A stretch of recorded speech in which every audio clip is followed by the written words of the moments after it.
It's time to get to the real show, the reason we're here, which is talk about pattern with a really beautiful introduction by Brittany.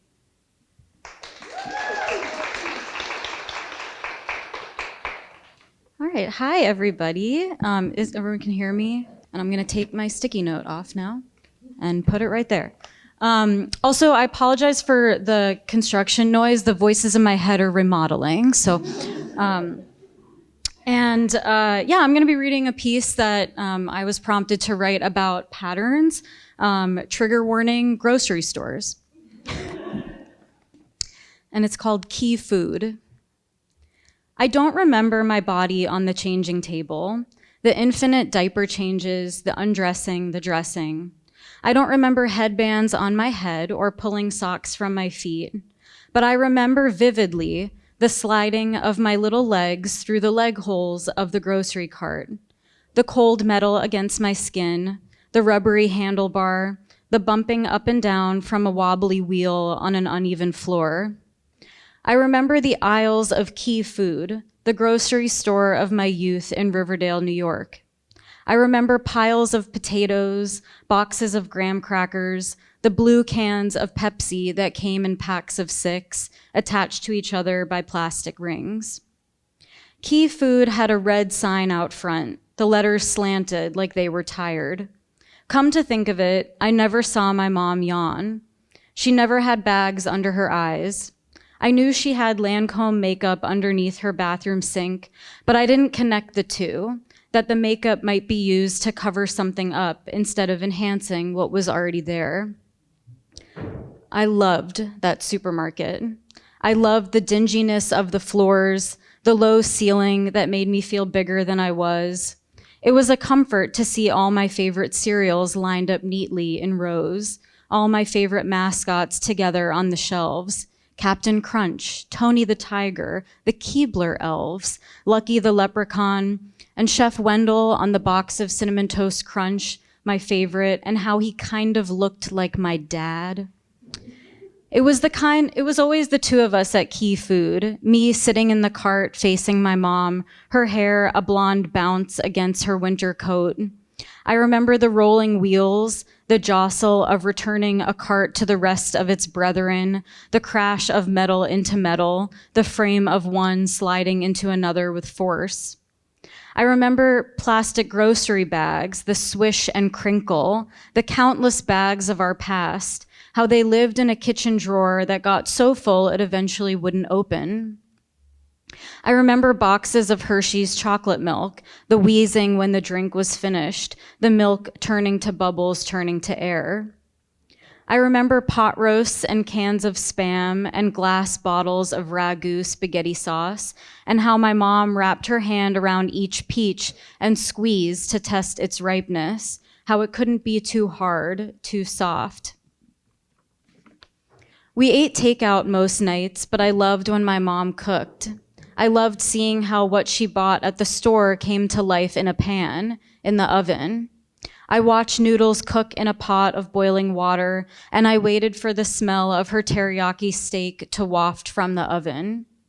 Every Passover, my mom made latkes from scratch.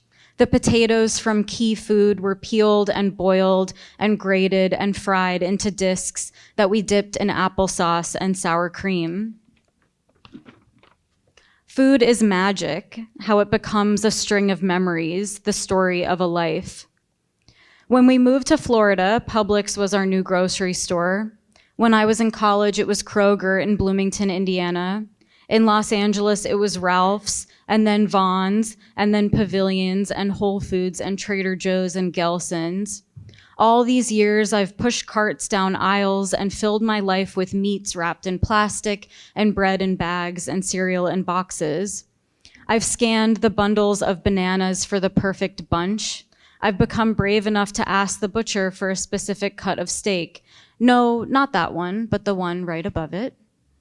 My whole life, I've been calling my mom from the store, asking her for a recipe, asking her if she's had blood oranges, how long tuna really lasts in a can, asking her what to do about this and that, and her voice coming from another state telling me what I want to hear. Often we don't talk about food when we're both surrounded by it. Often the conversation begins with simple ingredients and complicates itself into a simmering stew, the flavors blooming over time. Sometimes she calls me while she's at the supermarket, and I imagine the baker slicing challah for her in this special machine that shakes the loaf and cuts it into slices. I imagine her checking the sell-by date on a container of cantaloupe. And now I push my daughter in her stroller through the aisles, the same aisles I've traversed my whole life. My daughter sleeps as I pick out dinner, the hum of the supermarket emitting a constant whir like the sound machine we keep in her room. I don't use a cart. I fit the produce and containers and plastic wrap things in the undercarriage of her stroller. I place each item gently so I don't wake her. Thank you.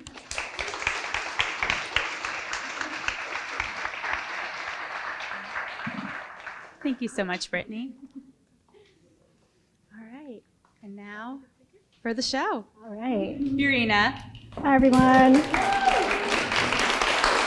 I point it at this? Can I see? Okay. All right. I just want to say a quick few notes before I formally begin. So first of all, Brittany Ackerman. Brittany, hey. Beautiful piece. Thank you so much for sharing that. And all of you here, I hope that you will follow her on Instagram, Sub Oat Milk. Exactly what I do at cafes. Brittany has a book that you can buy called The Brittnys, which I highly recommend. And I'm sad that you're going to leave Nashville soon, but we will still, be in touch. And she's just a writer who's just fabulous and also just a wonderful teacher. And hopefully you'll be teaching some Zoom classes for us too. So, all right. So patterns in writing. I'll start with a little introduction. My name is Yurina Yoshikawa. I'm a writer of fiction and nonfiction. I grew up in Tokyo. I lived in California, then New York, then Nashville. I have 2 sons. My mother passed away in 2020. I play the viola for fun. I work at the porch. So these are all things about me that I have written a lot about, sometimes together, sometimes by themselves, sometimes in different ways, different variations, different patterns. Before getting into my lecture, I would like to invite you all to do a little writing exercise to get you into this mindset of what I'm going to be talking about. Full disclosure, this exercise is being borrowed from a fellow writer and instructor I adore named Megan Steelstra. She is based in Chicago, and she says that she has her students do this regardless of what she's teaching. I use it too in my own classrooms. And I invite you to do this with me. It'll only take 2 minutes right now, and then we'll come back to it later. So if you have one of these sheets, I have put a little line here, but if you don't, just take out your notebook, and this is a very simple thing I want you to do. But basically what I'm having you do is to draw a line horizontally, right? And then at the far left, I just want you to write born. On the far right, I want you to just write now or today. Born now, today, Friday, June 21st, you are here, Studio 615. And then what I want you to do is for the next 2 minutes, I would like you to draw some X's in between. It doesn't have to be mathematically accurate. Just take 2 minutes to draw maybe 6 or so X's for life events that stand out to you now. I don't want these to be life events you talk about at a job interview or life events you think will impress someone. These are just life events that stand out to you in this moment right now. For example, the X's that I'm going to draw for myself, I'm thinking about the first time I picked up the viola, and it wasn't even a viola, it was a violin with viola strings, because they don't make violas that small. I put an X for when I crashed my car into a mailbox and how awful that felt. And then I have another big one, when I gave birth to my first son. So these life events, it can be big, it can be little, it can be mundane, it can be profound. But take 2 minutes. I would like you to just draw X's in between and label them very simply. It can be some keywords, it can be a sentence. Pens down. No, just kidding. Keep that for now. We will return to it later.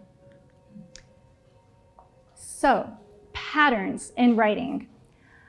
Writing is a very big genre. Today, I'm just going to focus on nonfiction writing, and from that big category, even more specifically, I'm going to talk about patterns in essay writing, essays that you might see in different ways, and essays that you might be familiar with, essays that you might read after this, hopefully. So I was thinking about the different patterns that we've been taught, the different patterns that we've been told is the right way to write an essay, or the patterns that we're recognizing in essays that are being published out there right now in magazines and websites and books. And the first one I'm going to talk about is the 5-paragraph essay. Remember those? Okay, raise your hand if you remember the 5-paragraph essay. Yeah. Okay, so the 5-paragraph essay is, I remember being taught that sometime like late middle school or early high school. It is a formulaic type of essay writing that has a motive of the student showing that you understand a topic, showing that the 5 paragraphs, the first one is the introduction. And in the introduction, you give away your thesis, right? You say, in this essay, I will. You give it away.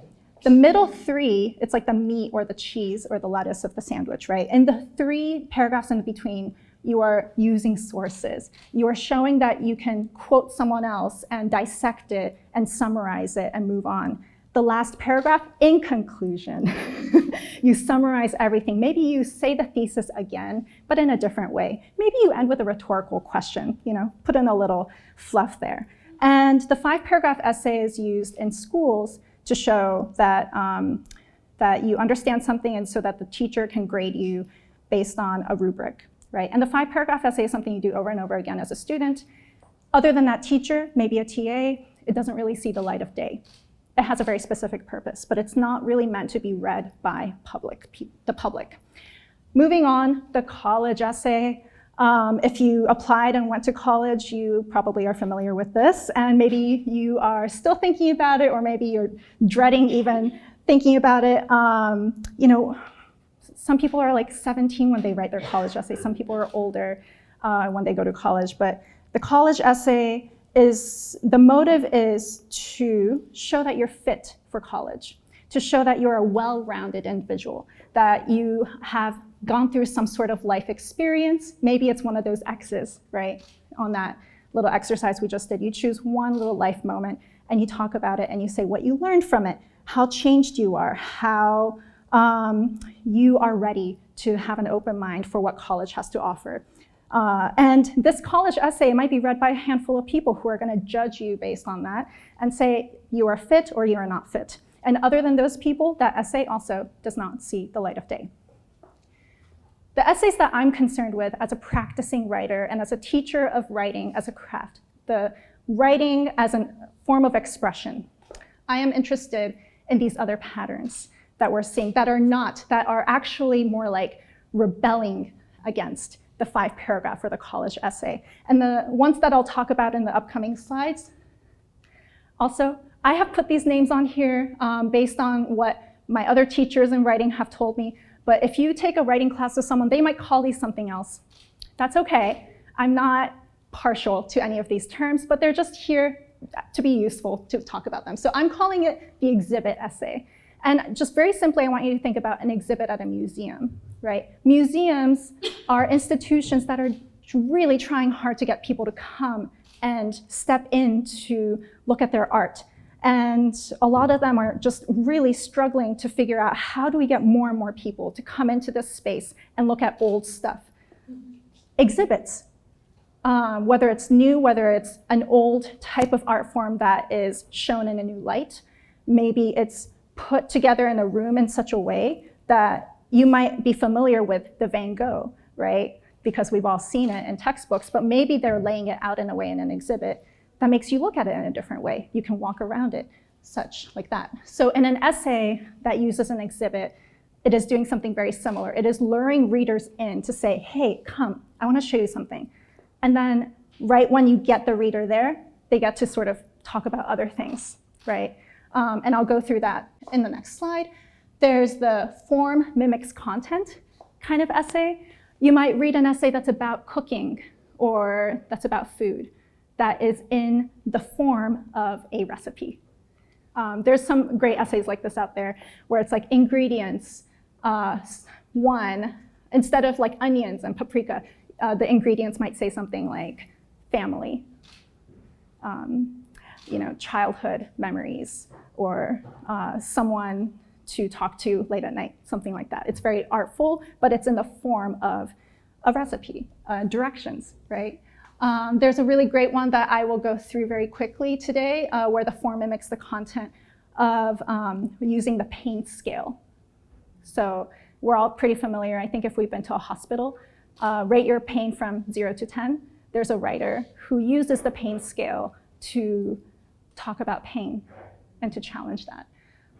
The motif essay, this is probably my favorite, and a little bit of a pop quiz. Who knows the motif of Beethoven's Symphony No. 5? Anyone? Can you sing it for us? Yeah, I see nodding heads.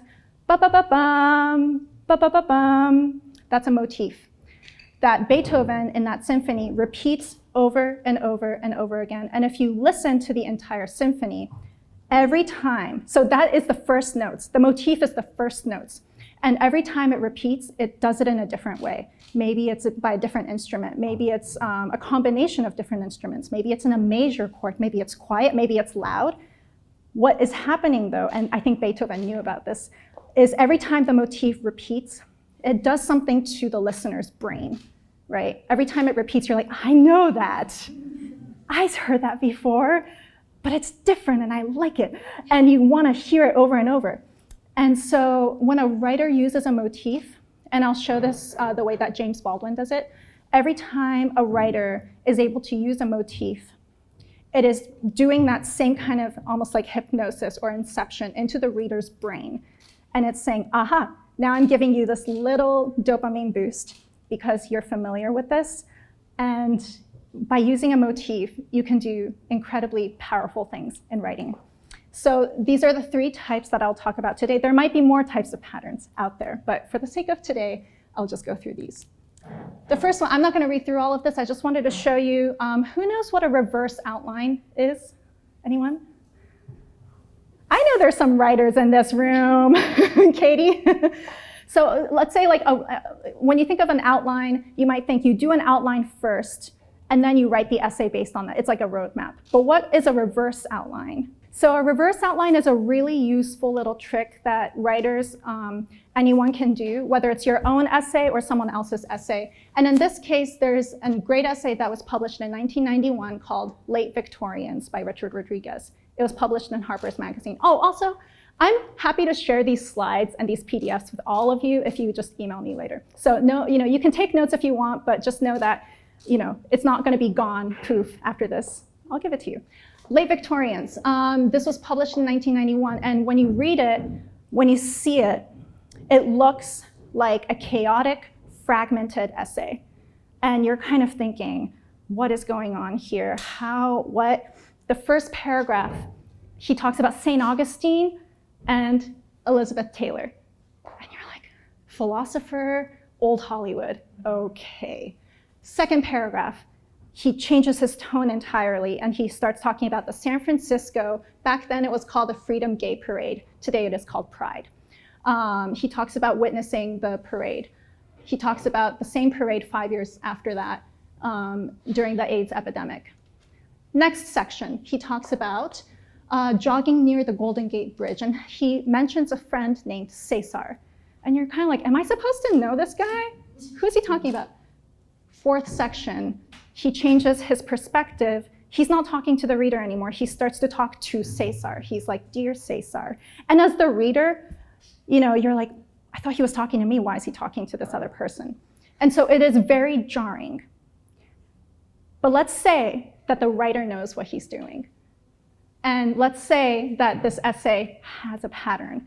And by doing this reverse outline, it might not be clear while you're reading it in the beginning, but he is actually using, and he gets to the old house in the 5th section. That's the real exhibit, and that's the title, that's the cover image. You see old Victorian houses in San Francisco, and it lures you in because you're like, oh, that's pretty, oh, that's cool. And he starts talking about the architecture. But then, once he gets there, he starts to talk about the term coming out of the closet and how that is actually dating back to the Victorian times. And the gays are living in Victorian houses during this AIDS epidemic. And so he starts to make connections. He starts to make patterns. And then he starts talking about how he has and he's a gay man in San Francisco, and he has female friends who are career-driven. They don't want to be housewives. They want to get out of the house. Meanwhile, him and his gay friends, they move into these old houses. They get really into interior decorating because they want to reclaim the house where they were not supposed to be. He makes that juxtaposition. Later, he talks about a mirror that he bought. And then in another section, he talks about going to the gym and seeing himself in a mirror. And so it's sort of like multiple motifs working at the same time.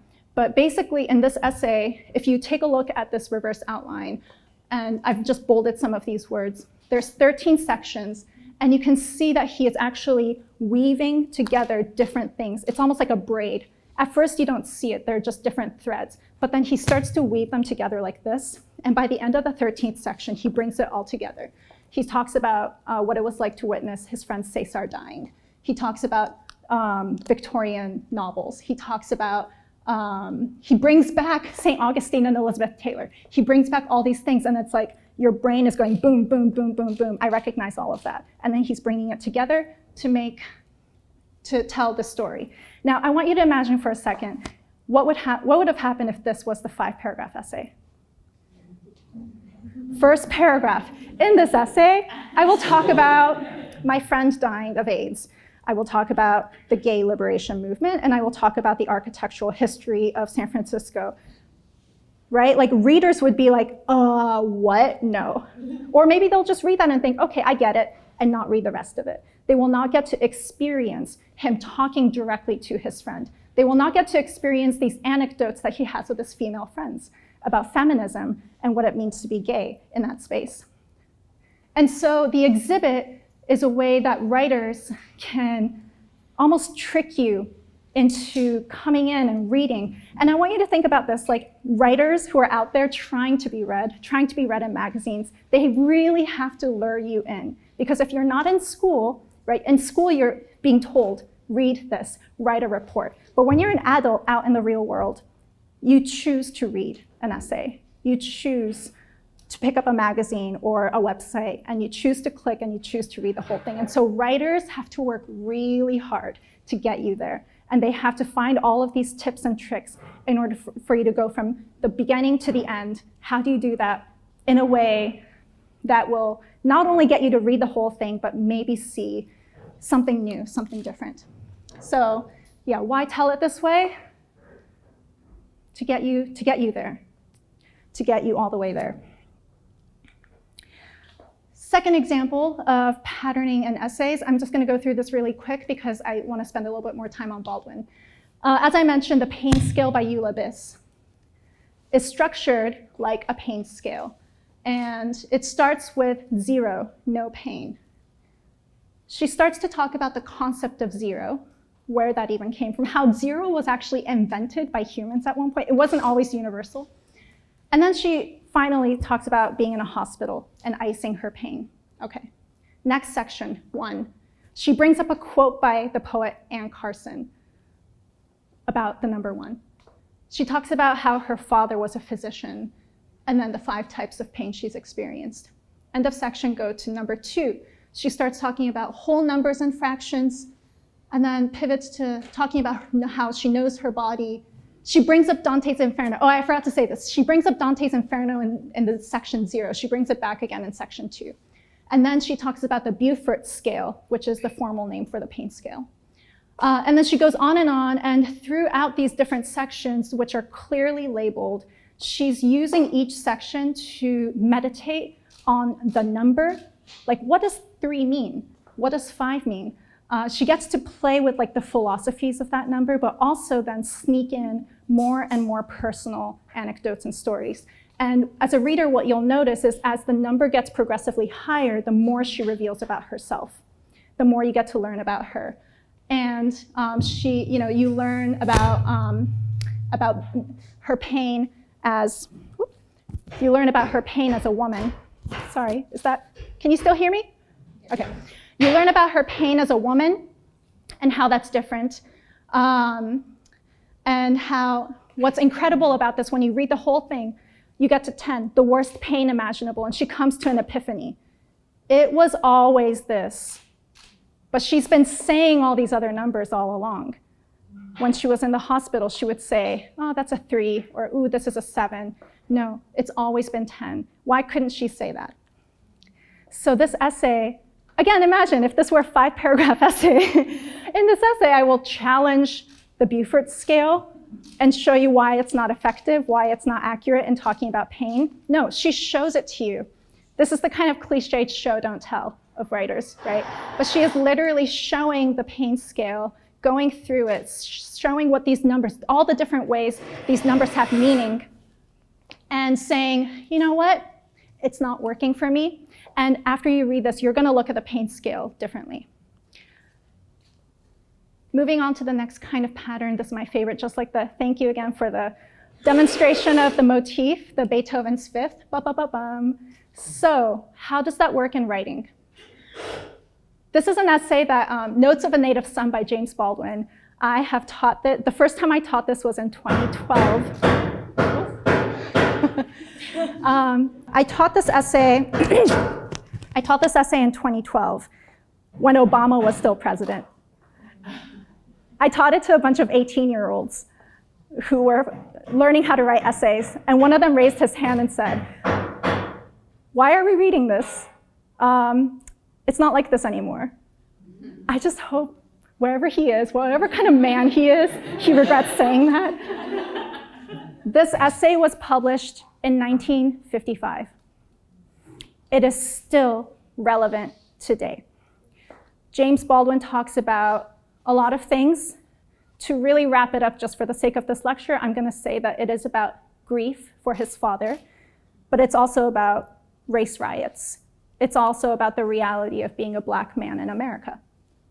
And James Baldwin has a lot to say, but instead of doing the, in this essay I will, talk about racism in America, he doesn't do quite that. He uses a motif. He tries to get you into that headspace. And remember, 1950s, and he's writing probably for white people, right? Back then, publications. He's trying to tell people, this is my reality. The very first paragraph starts, it's 1943, July 9th, and a lot happens on this day. His father dies. His other sister is born. On the same day, there's a race riot in Detroit, which sparks a race riot in Harlem. He ends the first paragraph with this phrase, there's a wilderness of smashed plate glass. And then he moves on. And when you read that first paragraph the first time, you're kind of like, whoa, that's a lot. Whoa, that's a really violent, visceral image. Okay, you kind of forget about it for a while. You go on to different sections, a lot happens. And then somewhere in the middle, he starts talking about when he was an adolescent, and he's in New Jersey with his white friends going into a diner. And the waitress says, I cannot serve you because of the Jim Crow laws. James Baldwin takes a glass of water, hurls it at the waitress. It misses, but it shatters. Okay, so he's describing the shattered glass in this instance. And then he has this sentence, I saw nothing very clearly, but I did see this, that my life, my real life, was in danger, and not from anything other people might do, but from the hatred I carried in my own heart. He gets to this in the middle of this essay, right? Imagine if this were placed in the beginning. It would have a very different effect. He's leading you up to it, and because it's the second iteration of this pattern, this motif, the shattered glass, your brain does something. It's saying, I kind of recognize that. I don't know where, I don't know why, but that sounds familiar. And it does something, and it's like alerting you to this sentence. The purpose is to get you to this sentence. More things happen, and then towards the end, he describes witnessing the race riot in Harlem, where there's shattered glass everywhere because of the storefronts being, everyone's like smashing them. And he says Harlem exploded. And then that leads into this incredible reflection about all the emotions that he's been holding in, and his emotions explode. He starts talking about the hatred he starts talking about the grief and the love and acceptance, but also there's injustice. It just all comes together. He's just like, it almost sounds like he's rambling, but he's not, and it all comes together. And because he does this motif 3 times, the 3rd time, it's like, imagine like the Beethoven motif, right? Like the last one, the big one, you're just stunned. That's what the essay does with the shattered glass. So I want you to go back to the sheet of paper where you put the X's between when you were born and now. So thinking about all these types of patterns that I've just talked about, I would like you to take another couple minutes and start to think about patterns you might be able to excavate from those X's that you drew. Maybe is there an exhibit or a motif that can tie some of those different X's together, even if they don't seemingly, like belong in the same category? Is there something that can tie them together? Maybe there's a story that follows a mathematical pattern. Maybe you have your own paint scale story. Or you can take one of those X's and just start writing about it. Just start detailing it, see where that goes, and see if you can connect it to another X. I will give you 2, maybe 3 minutes to do this, and then we'll come back together. All right. I'd like you to just take a deep breath now, because I know that was a lot. It's a lot of information. It's a lot of excavating things from your own life, which is not easy. I'd like to give a couple minutes just to give you an opportunity. Does anybody want to share a pattern that they've discovered from this exercise? Hello, hi.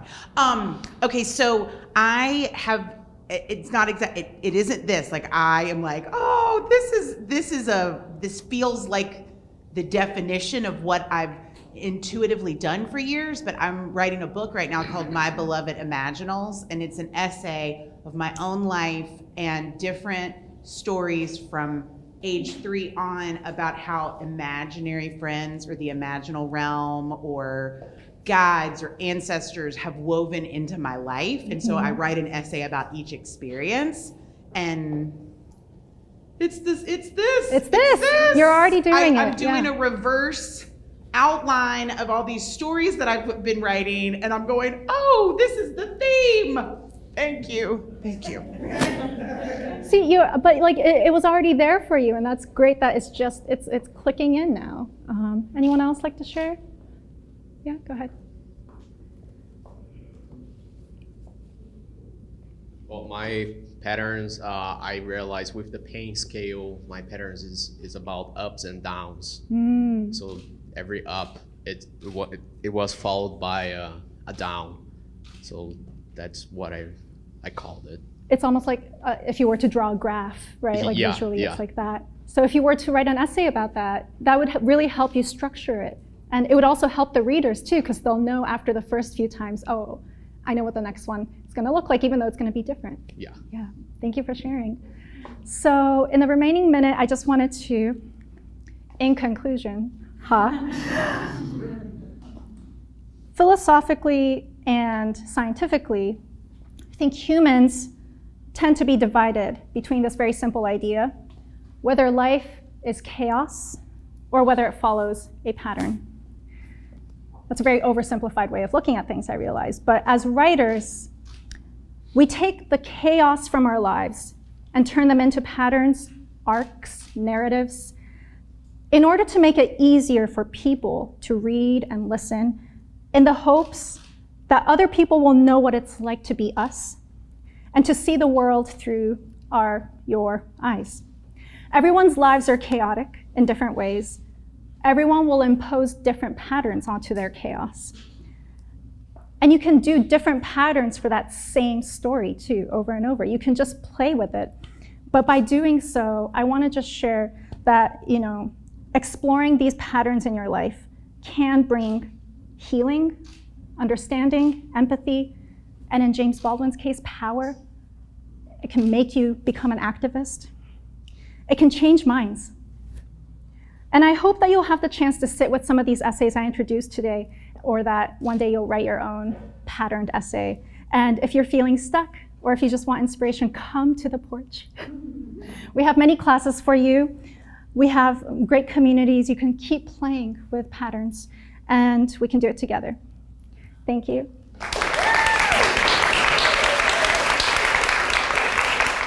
So if anybody has questions, I guess we have maybe, I know we're right at 10, we're 10:01, but I'm happy to take questions, maybe a few. Maybe a couple. Anyone? That was amazing. What's your process for, like, if you are starting out on an essay fresh, do you start with your theme or motif, or do you start with like the image or scene or experience? Like, how are you really starting to parse that out? That's a really great question. And I know this is going to be different for every writer, so just please take this with a grain of salt. But what you did in the beginning with the X's, that's kind of where I start, with just something that interests me now. And then maybe I don't even know why I'm interested in it, but I just write it down and I try to work through it to figure out the why. And then once I do, I think that's when I start to impose different patterns on it and play with it. And sometimes those patterns work, sometimes they don't, and you just kind of keep playing with it. And my biggest thing about writing is that reading is writing too. So if you're feeling stuck and if you don't know what to do or what to write about, if you just find, and I like to reread the same essay over and over, sort of like, when I binge watch the same TV show over and over because I know what's coming, but you might notice some Easter eggs. I like to return to especially these essays that I talked about, and then somewhere along the line I'll think, oh, like I can do that in my own. And actually, the late Victorians essay, that's the thing that inspired me to write my first essay that ever got published in my 20s.